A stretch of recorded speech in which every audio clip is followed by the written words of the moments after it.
in work that we can learn from, and I'm very excited to welcome him today. Welcome him with me.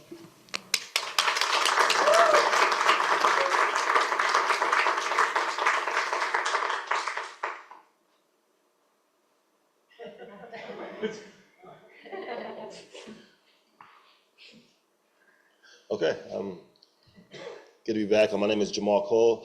I'm the founder, executive director of My Block, My Hood, My City. We are a social impact organization that our motto is take care of people no matter what. We call ourselves like the Red Cross of the Hood. We have a youth engagement component where we take teenagers on field trips, basically. We work with 150 students a month from 10 different high schools. A lot of kids in Chicago have never been downtown, they've never been to Beverly, they've never waited for a taxi. Their whole worldview is shaped by their block or their neighborhood, and that's tragic. If there's 15 currency exchanges in the neighborhood and there's no banks, if you ask some teenagers what's a job at a bank, they don't know because they've never been to one. We take those kids to banks. Some kids have, they want to be architects, but they've never been to an architectural firm. We take those kids to architectural firms. Most kids want to be chefs. We take them to restaurants. We take them to the Jordan restaurant downtown where they can use cutlery for the first time and get some anything besides McDonald's. All of our kids, all they do is eat McDonald's. They can tell you the whole menu by heart. If you ask them how far away from their school do they live, they'll say, I live 2 McDonald's away. That's how much McDonald's they go to, literally. And so the program started at Cook County Jail, and it was inside of the jail where there was one window in the jail. And you would ask kids, I would show the kids the Sears, I still call it the Sears Towers. You see that big building right there? That's the Sears Tower, right? That's 103 football fields high. You see that building? That's the Aon Center. That's 83 football fields high. You see that building? That's the Hancock Center. That's 90-something football fields high. And just like the architects built those buildings from the ground up, you guys can be the architects of your own future or your own destiny. And so that's how the program started. When kids would get out of jail, taking them to Greektown, taking them to Pilsen, taking them to Little India. That's youth engagement. We also do community engagement. So we work with 88 block clubs in Chicago. Block clubs are small groups of people that get together to improve the quality of life in their block. And so if there's 15 houses on that side of the street, 16 houses on that side of the street, those 31 people, they get together once per month to talk about the issues in their block. They could be like, hey, we want a new speed bump. We don't want the new speed bumps that break apart. We want the old speed bumps, Jamal. They could say, hey, we need lighting in our alley, but we don't want the new LED lights. We want the old fluorescent lights because it's brighter, right? They can have a drug house in their block. How do I get this drug house off of my block? What do I do? And so we help these block club captains improve the quality of life in their block. And they get together once per month, but they get together with us once every quarter, and they talk about block wisdom. So last year, I had an initiative called 100 Blocks in 100 Days, where I'd go on the blocks and I'd talk to block club captains about whatever issues they were having. I spend an hour walking around the block, then I take the information back to my team, and we'd figure out how to help. What I quickly realized was that wasn't enough time to get to know the block or know the history or know the people. And so we kind of rethought that 100 Block in 100 Days initiative to being something we call Live 77. Where I'm actually living in all of Chicago's 77 community areas for a month at a time.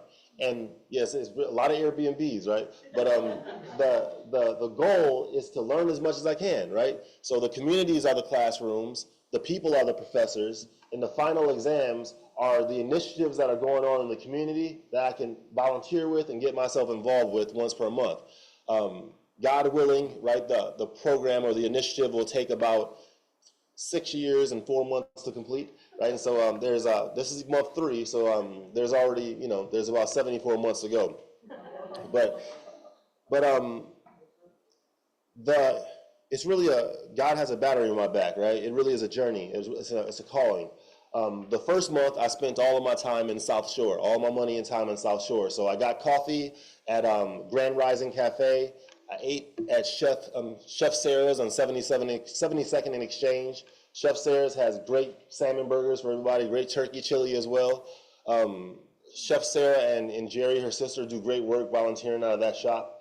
Across the street from Chef Sarah's, there is on 72nd Exchange, it's a restaurant called Majani. It's a soul vegan restaurant, And I was a vegetarian for about 14 days last month, and so I ate there a lot. I made it 14 days. I was happy for myself. But the owner of the restaurant, Siddiqui, we actually worked out together on 71st and Exchange, or excuse me, 71st and Jeffrey. It's a small local gym in South Shore called High Energy Pump Fitness. It's ran by a guy named John Coleman. It's like a Rocky Balboa type, Apollo Creed type gym. There's no bells and whistles. He doesn't charge anybody, right?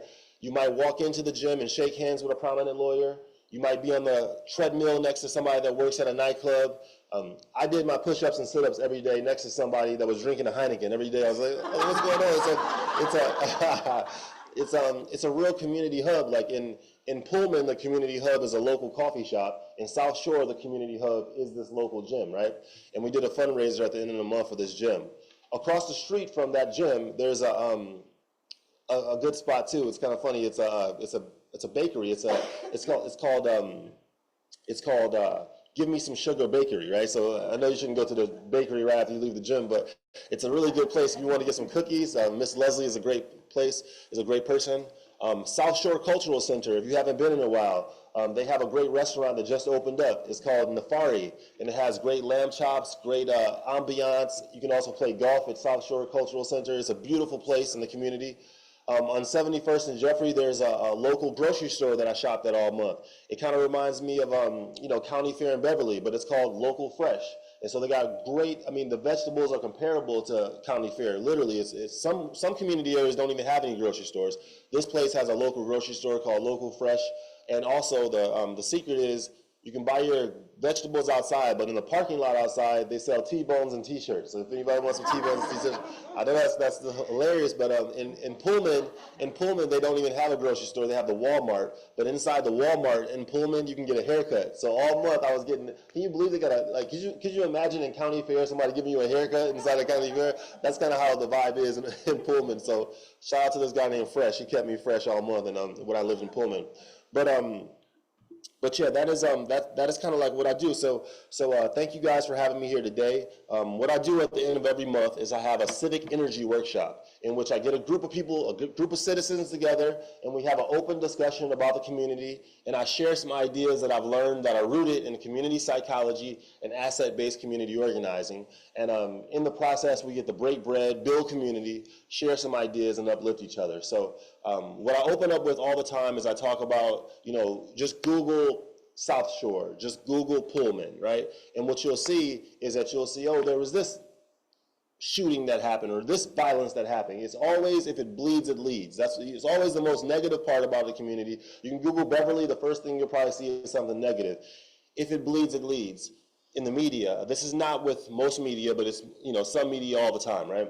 And communities are judged by, or people are judged by their bad deeds. Communities are the same. Communities in Chicago are judged by their deficits and not by their assets all the time. It's not just indicative of Pullman or South Shore, but if you Google Chicago, listen, I was just in Italy and I went to the Vatican. It was a beautiful place, all kinds of great artwork. Wasn't any air conditioning, right? So outside got hot. So I went across the street of the Vatican in Italy and I asked for an Italian icy because I was in Italy. So hey, let me get an Italian icy. And the guy said, hey, you have an accent. He said, where are you from? I said, Chicago. He said, Chicago, and he went just like this. Bang, bang. I was like, what? I was like, not even Michael Jordan, not Barack Obama, not Oprah Winfrey, not Angel Reese. He was just like, no, bang, bang. I was like, so Chicago has a reputation internationally, not only for our violence, but our political corruption. So that's what I'm saying. If it bleeds, it leads. Communities and cities are judged by their bad deeds or their deficits and not their assets. And that shouldn't be the way it is, man. It shouldn't be the way it is because if you looked at my dad, for instance, and judged him by, his outer appearance, you say he was a bad person. My dad used to steal a lot for us growing up as a family. So he would steal from Jewel, Osco. I remember being like 8 or 7, and my dad would go inside a Jewel every night, and he'd go in, and he'd steal me an orange juice. We were homeless, by the way, so my dad would steal me an orange juice. He would steal me some hot dogs or a sandwich, some Little Debbie snacks. He would get him a beer, an Old English 800, and he would and maybe him some food. And he'd come outside the parking lot, and we'd eat whatever he stole outside. And every night after we eat this food, I say, Dad, man, thank you for stealing us our dinner tonight. Thank you, Dad, for stealing. And my dad would say, what? I said, yeah, Dad, thank you for stealing. He'd say, son, I've never stolen nothing a day in my life. I was like, what? I didn't understand. He was like, yeah, you were stolen from Africa. Don't say I've never stolen nothing a day in my life. I'm doing this for the family. And so of course that led me to stealing. And so, the first time I got caught stealing, I was 9 years old, and I stole from Jewel Osco, and I stole some school supplies. I stole a trapper keeper, and I stole a protractor, right? And I was 9 years old, and they arrested me, and they took me to the jail. And my dad pulled up to the jail, honking the horn, and said, let my son out of jail. Let him out of jail. My son's going to be a senator one day. He's the only kid in America that stole school supplies, right? And so he was so happy that I stole this trapper keeper and protractor that he took me from jail and got me some ice cream and some McDonald's. I was a celebrity when I got back to my community, like, but for stealing at 9 years old. And so, of course, that led to me stealing more. And so, I started breaking into houses. And so me and my brother would break into houses at like 10 years old, and we'd steal pineapples, and we'd steal nectarines and things we never had at the homeless shelter. We'd eat those things. Like the first time I ever tasted lasagna was when I broke into a house. I was 11 years old, and I remember going through the window with my brother. The first thing we do was open the refrigerator. I saw some lasagna in a casserole dish with the plastic wrapping. I cut a nice little square out. I put it in the microwave. I ate it, and I was like, this is what it tastes like to be rich. This is what it tastes like to be rich is what I thought, right? If the media would hear about that, they would judge me based upon my scars and not my skills. They would judge me on my bad deeds. I'm a juvenile delinquent. I was a break-in. I was a thief. I was a burglar. They would judge me based upon that. And so it's the same, man. Communities are judged by their deficits, not their assets, not their strengths. And that's because one of the things I always say is weak journalism leads to weak communities. And the definition of a weak community to me is a place where people stop sharing their gifts and they start leaning upon their scars or their deficits. And so it's not only because of weak journalism, it's weak music, it's the TV shows, it's the movies, and it can also be us activists. It can be us activists. And what I mean is that sometimes to get a grant, we have to perpetuate the narrative of a community shared by that we got from the weak journalists. So we start talking about the deficits. We start talking about the unemployment, the truancy, the dropouts, the crime, the welfare, the broken families, the mental health, the drugs. Like, in order to get grants, we perpetuate the narrative of the deficits all the time. And what we don't realize is that when we start speaking about the deficits all the time, what we are doing is we are making people feel we're creating a prison around our neighborhood. Bars, like not bars of prison bars, but we're creating bars of services and bars of programs and bars of control. And when people start to feel controlled by systems, they start to feel like they're clients. And so if I feel like a client, I stop looking to my neighbor. I stop looking towards my block club captain. I stop looking towards my church. I stop looking towards the local place, and I start looking towards the control of the systems because I'm a client.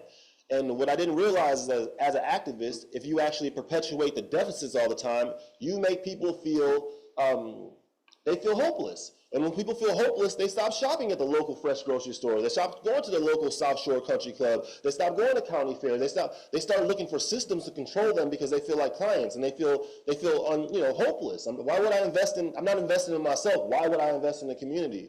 And so what I do with these civic energy workshops is I work with a group of citizens and tell them, hey, don't be a client. Continue to work with your neighbors to solve challenges. And that's what I love so much about Chicago communities, is that I love studying community. And what I found is that it's three things. I love when people have identified what the problem, they say, hey, I've decided what the problem is in my neighborhood. I've decided how I'm going to solve the problems in my neighborhood, and I've decided to take my own advice and work with my neighbors to solve the problems. Those three things make people so powerful in Chicago. These community groups are powerful because they've decided three things. They decided what the problems are in their neighborhood, they decided how they're going to solve the problems, and they decided to take their own advice and to solve these issues in their neighborhood. And they generally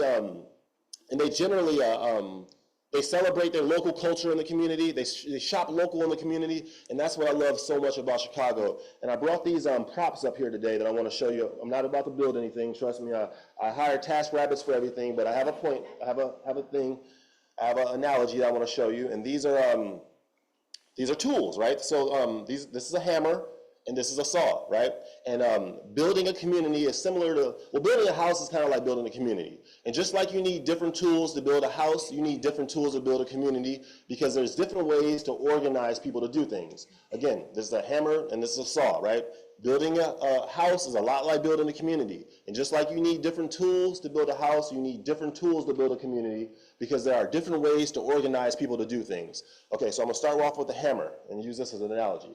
So the hammer, this represents systems, right? Systems are like libraries, they're like hospitals, they're like park districts, right? Systems are all about control, right? Systems, there are a few people that have control over a lot of people to do a lot of the same things. So systems are like airports or airliners, right? You don't want a lot of people involved in that. You want a lot of control. There's really there's a pilot, there's the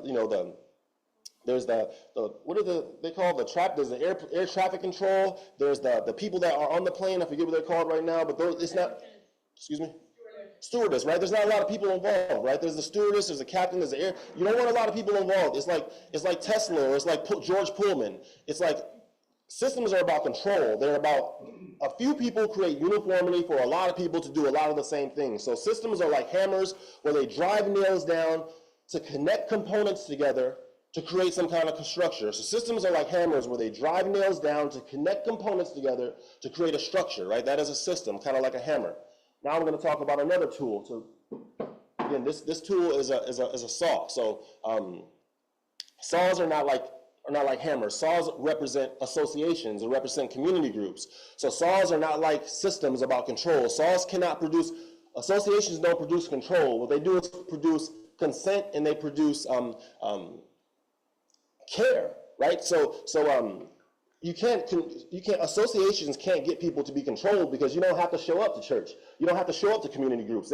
So they're not about control, they're more about consent, and they're more about care. And so instead of being like a hammer where it drives nails down to connect components together to make a structure, saws and associations use a little bit more care, and they cut their way into shapes to make components to fit into structures. So saws and associations are used like care. And the point I'm trying to make is that if you, when you're building your house, if you use a hammer on a component that needed a saw, then the foundation of your house is going to be destroyed, right? And just like communities, if you use a system to take care of something that an association, more care is needed, then the foundation of the community is going to be destroyed. Now, let me give you an example of that. There are some communities in Chicago where people are using systems to do things that associations can do. For instance, some communities, they believe that basketball courts are magnets for violence. And if you take the basketball rims out of the community, then the neighborhood will be safer. That is a system, that is a park district system that is doing something that association more care needs. Like if you want someone to stop smoking weed on the park bench, you don't take away the park bench, right? That's not the point. So if you want there to be less violence in your community, you don't take away the basketball court. This is a system, a park district doing something that is needs to be done more with care by associations. And so what we do at my block, my hood, my city is we work with community groups to put basketball rims back up in communities because we believe that 50 to 60 kids per day can play at those parks if they have rims, right? And that actually builds health. That actually builds things up. And so this is the difference between a system and a hammer, and association is a saw. Systems are about control. Associations are about care. So that's kind of the hammer and the saw analogy. Okay, so I'm also going to talk briefly about I want to go around really quick and just see kind of just introduce who you are and what gifts do you have to build a community. It can be, hey, my name is Jahmal Cole. I'm a public speaker. That's the gift that I have for my community. How you doing, sir? What's your name? My name is Jack. Yeah, what kind of gifts do you have to help build a community? Music, art, I make jewelry, now I'm doing bicycles. Awesome. Thank you for sharing that. How you doing? Hi, I'm Maria. I do a lot of music here. Music? Okay, Maria, thank you. That's the gift she has. How you doing? Janet. I'm Ani. Ani, what kind of gifts or skills do you have? I do acting. Acting? Okay, I love it. Thank you. How you doing, sir? Hi, I'm Ryan. I do visual art as much as I can. I'm a doctor mostly. Okay, visual art, music, we got a lot of gifts. So if we're just taking this road, you can see how people have a lot of gifts. If you go by communities and you knock on doors, on average, people have, and this is what I do for a living, people have like 20 gifts each that they can share with communities. And what I found by going around Chicago is that the best communities are when people use their gifts to uplift the community and they don't depend on their scars. And I saw by what the negative things they did. It's not looking at the glass, half full. It's not looking at the glass half empty. So people use their gifts to uplift communities, and that's what I love about communities like Beverly, and that's kind of like why I live on 101st and Wood. And so also I want to say that I didn't apply to any colleges besides Howard University growing up. That's the only college I applied to, and that was because a lot of famous rappers went to that school. That's the only reason. I didn't use whatever gifts I had. I didn't match the gifts I had with what colleges offered. I just chose colleges based upon were they on ESPN, and so I applied to Howard, and it cost $75, and we didn't have $75 growing up because I lived in a homeless shelter. But my dad found the $75. I don't know how he found it. I'd be so embarrassed in high school because I live in a shelter, and my high school classmates would be volunteering at the shelter, and they'd be giving us food after school. And so I'd be so ashamed to get food. And my dad would say, hold your head up high. Don't be ashamed when you got to go get the food. Hold your head up high.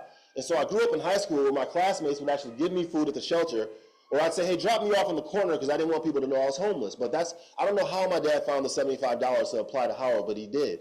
And once my dad applied, I went all senior year without hearing back from Howard. So every day I'd run to the mailbox to see if Howard would accept me. Didn't hear anything back. So about a month before high school graduation, I went to my guidance counselor. I said, hey, I applied to Howard University. I haven't heard anything. And she said, well, Jahmal, you go to an alternative high school. You can't go to a Division I college. And I was like, well, what's a Division I college? I didn't know the difference between Division I, Division II. All I knew was I was going to the league. Man, I'm going to the NBA. I'm about to get my parents out of this shelter, and I'm going to buy all my family Cadillacs. I'm going to the league, lady. She's like, well, you can't go to the league, Jahmal, because you go to an alternative high school. You got to go to the Army or go to get a trade school. And I was like, this lady hates me. What are you talking about? I'm going to the league, lady. I'm about to buy my family this Cadillac.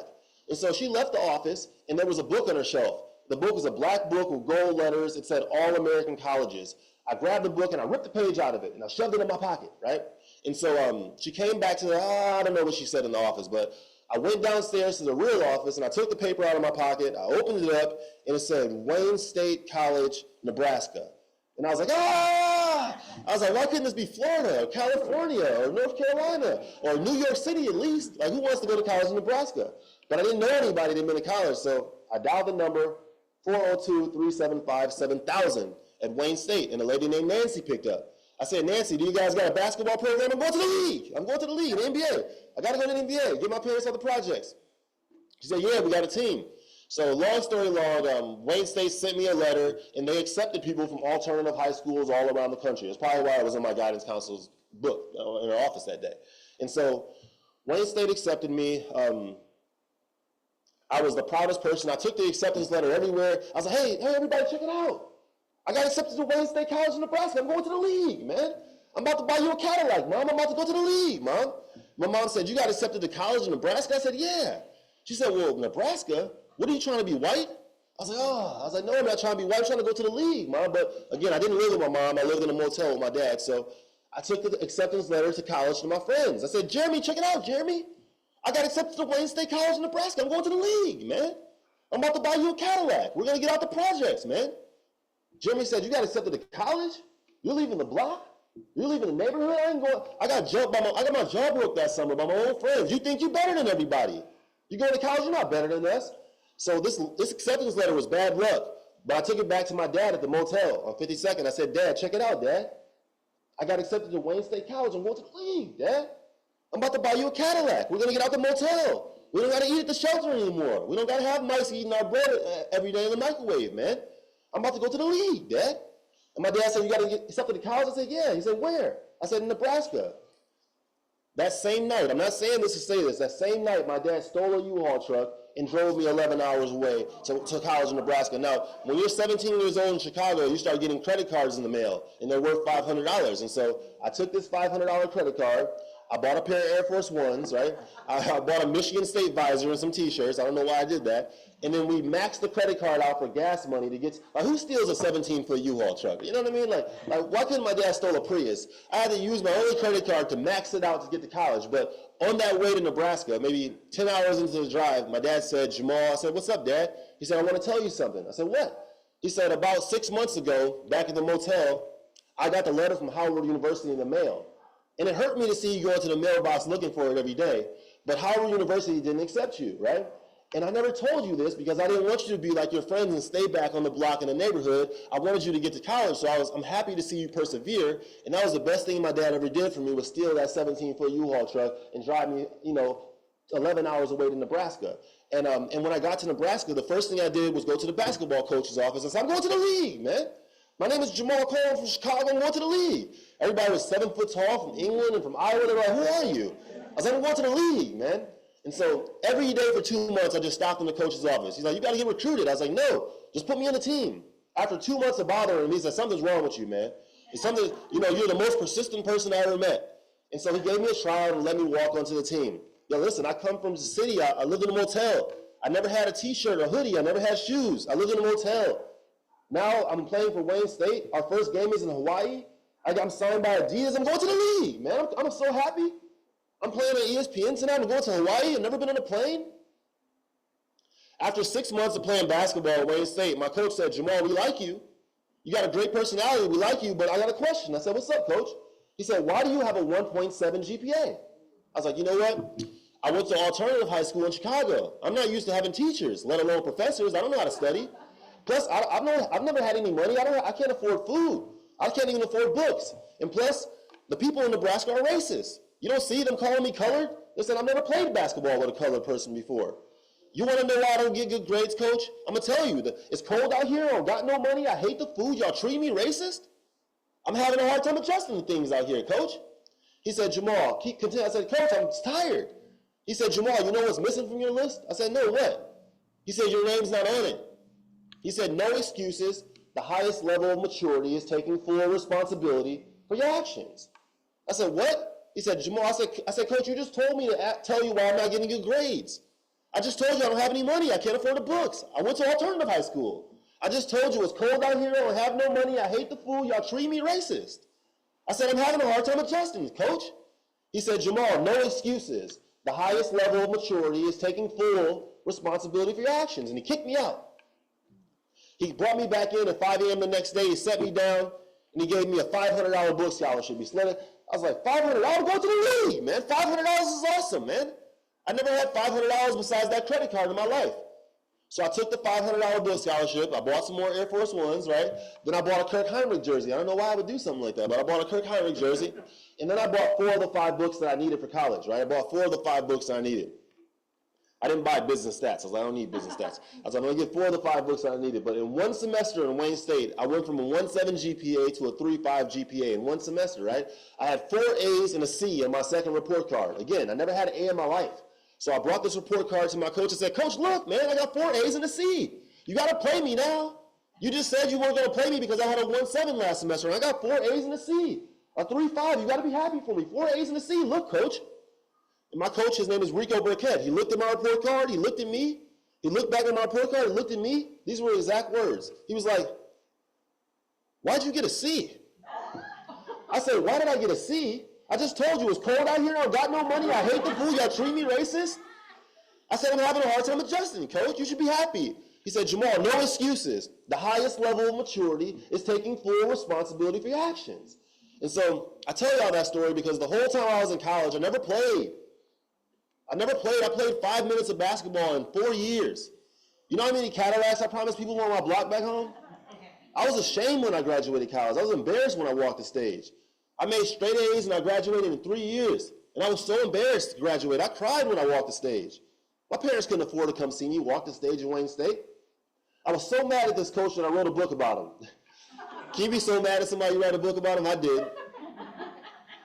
I wrote a book about Rico. He's the head coach at Colorado University right now. His name is Rico Burkett. But I was so mad at him. And I wrote a book about him. And that first book got published. And they gave me they made $90,000 and they gave me $5,000. So I went to Hawaii, I bought a pinky ring, and I was broke. I was like, the next time I write a book, I'm actually going to sell it myself. And so that's what I did. I started selling books downtown Chicago in front of Foot Locker. And somebody from Cook County Jail read the book. And they said, can you come to Cook County Jail and talk to the kids? I said, sure. And I got to the jail, and nobody wanted to hear me speak. And so they were going to jail for 20 plus years at the jail and never had been downtown. And so I said, okay, Marquell, you don't want to listen to me speak? Why are you in jail for 20 years? What's going on with you? Why hasn't your life worked out for you the way you wanted to, Marquel? You know what he said? It's cold out here. I've got no money. I hate the food. Y'all treat me racist. He said, I'm having a heart. I said, well, that's my list. I said, that's the same list of excuses I gave my coach. And that's when it dawned on me that the whole time I was in college, my coach was not teaching me how to change my jump shot. He was teaching me how to change my philosophy. Back in the early 2000s, I was blaming everybody. The teachers was messed up. The schools was messed up. My philosophy was messed up, man. And it's the same thing in Chicago right now, y'all. You ask somebody, why does your block look like this? They say the Alderman is messed up. This is not, your philosophy is messed up. That philosophy is messed up in my block, my hood, my city. Our philosophy is what's something simple you can do that'll make a positive impact on your block. What's something simple you can do to make a difference?